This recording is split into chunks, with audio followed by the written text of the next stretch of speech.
नमस्कार दोस्तों, स्वागत है आपका हमारे YouTube चैनल एडू वेदनम में।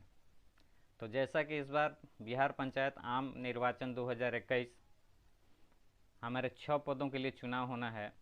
4 पद ईवीएम से और 2 पद मतपत्र से।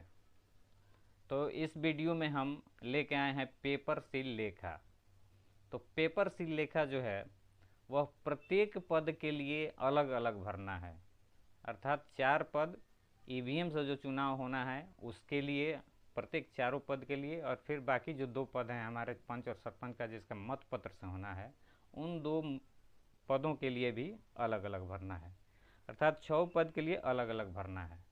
तो इस पार्ट में हम लोग पेपर सिलेखा भरेंगे मत पेटिका के लिए, अर्थात जिनका वोट होना हो हमारे मत पत्र से। तो मत पत्र के लिए पंच और सरपंच का होना है। तो इसको हम आइए शुरू करते हैं और देखते हैं इसको कैसे भरते हैं। तो ये हमारा प्रपत्र है। इस प्रपत्र का नाम है पेपर सील लेखा। मत पेटिका के लिए, जिनका मत पेटी से चुनाव होना है उनके लिए ये हम लोग भरेंगे। तो मत पत्र से किनका चुनाव होना है? एक हमारा पंच है और दूसरे हमारे सरपंच हैं। तो अगर मान लीजिए हम अगर पंच के लिए भर रहे हैं तो ये पंच वाले लाइन को ही भरेंगे। इसमें यहाँ हम इसका वार्ड नंबर देंगे और यहाँ पंचायत का नाम लिखेंगे। अगर हम सरपंच के लिए भर रहे हैं तो यहाँ इस लाइन को हम भरेंगे और इस लाइन में हम लोग यहाँ देंगे पंचायत का नंबर, अर्थात प्रखंड में जिस पंचायत का चुनाव हो रहा है उसका कितना नंबर है, उस पंचायत का नंबर देंगे और फिर यहाँ उस पंचायत का नाम लिखेंगे। और जिस पद के लिए हम भरेंगे केवल वही लाइन भरेंगे, बाकी सब सादा छोड़ देंगे। इसके बाद हम लोग आते हैं मतदान केंद्र संख्या। यहाँ मतदान केंद्र का संख्या जैसे हमने 225 लिखा है। उसके बाद स्थान, अर्थात मतदान केंद्र का स्थान, मतदान केंद्र का नाम। तो यहाँ हमने डाला है उत्क्रमित मध्य विद्यालय आरना। आपका जो भी बूथ होगा उसका नाम आप डालेंगे। उसके बाद हम यहाँ आते हैं भाग 1 में। तो भाग 1 में यहाँ हम देख रहे हैं ऊपर क्रमांक लिखा हुआ है, फिर उसके आगे व्यवहृत मतपेटी की संख्या, अर्थात कितना मतपेटी का यूज हुआ। उसके बाद व्यवहृत पेपर सील का अनुक्रमांक, इस पेटी को सील करने के लिए जिस पेपर सील का हम यूज करेंगे उसका यहाँ संख्या क्रमांक डालना है। अंत में है अभियुक्ति। तो यहाँ 1 नंबर में हम लोग यहाँ क्रम संख्या यहाँ डालेंगे।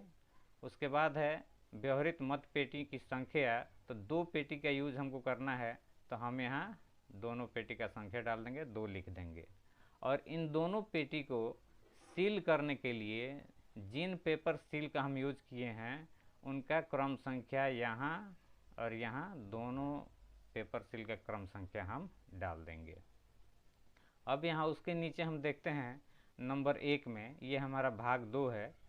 तो नंबर 1 में, भाग 2 के नंबर 1 में प्राप्त पेपर सील की संख्या, कितना पेपर सील आपको मिला है तो उसका पहले हम लोग यहाँ क्रम संख्या डालेंगे, कहाँ से कहाँ तक, और टोटल कितना प्राप्त है। मान लीजिए 4 अगर हमको मिला है तो यहाँ 4 संख्या, चारों के यहाँ क्रम संख्या डालेंगे और फिर उसका यहाँ संख्या डाल देंगे, इक्वल टू बीच में बराबर का चिन्ह देके यहाँ संख्या डाल देंगे। नंबर 2 में व्यवहृत पेपर सील की संख्या, कितना पेपर सील हमने यूज किया। तो 2 पेटी हमारे पास था तो 2 हमने यूज कर लिया, क्रम संख्या यहाँ से यहाँ तक, उसका क्रम संख्या डालेंगे दोनों का, और फिर यहाँ कितना यूज किया उसका संख्या डाल देंगे, उसका क्रम संख्या और संख्या। इसके अलावा हम नंबर 3 पे बर्बाद पेपर सील यदि हो उसकी संख्या डालना है। तो कोई अगर बर्बाद नहीं हुआ है तो इसको हम लोग क्रॉस कर देंगे। नंबर 4 पे अव्यवहृत पेपर सील जिसे निर्वाची पदाधिकारी को वापस किया गया, अर्थात जो बच गया। मान लीजिए हमको यहाँ 4 मिला था और 2 हमने यूज किया, बाकी जो 2 बच गया उसका संख्या यहाँ डाल देंगे और उसका क्रम संख्या यहाँ लिख देंगे। जो बचा हुआ है उसका क्रम संख्या और उसका संख्या डाल देंगे। इसके बाद हम आते हैं नीचे। तो नीचे है मतदान अभिकर्ता या अभिकर्ताओं का हस्ताक्षर। तो जितने वहाँ पे पोलिंग एजेंट्स हैं, अभिकर्ता हैं, उनका सबका, जितने लोग हैं उनका बारी बारी से 1 2 3 जितने भी हैं सबका यहाँ हम हस्ताक्षर करा लेंगे। और उनका हस्ताक्षर करने के बाद यहाँ स्थान लिखेंगे बूथ का उत्क्रमित मध्य विद्यालय अरना, और यहाँ तारीख डालेंगे उसका। मान लीजिए हमने लिखा है 3/11/2021।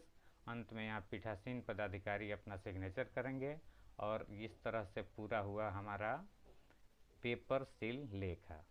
तो दोस्तों, अगर ये वीडियो आपको अच्छी लगी हो तो प्लीज़ मेरे इस YouTube चैनल को सब्सक्राइब करें, इसे लाइक करें और शेयर करना ना भूलें। धन्यवाद।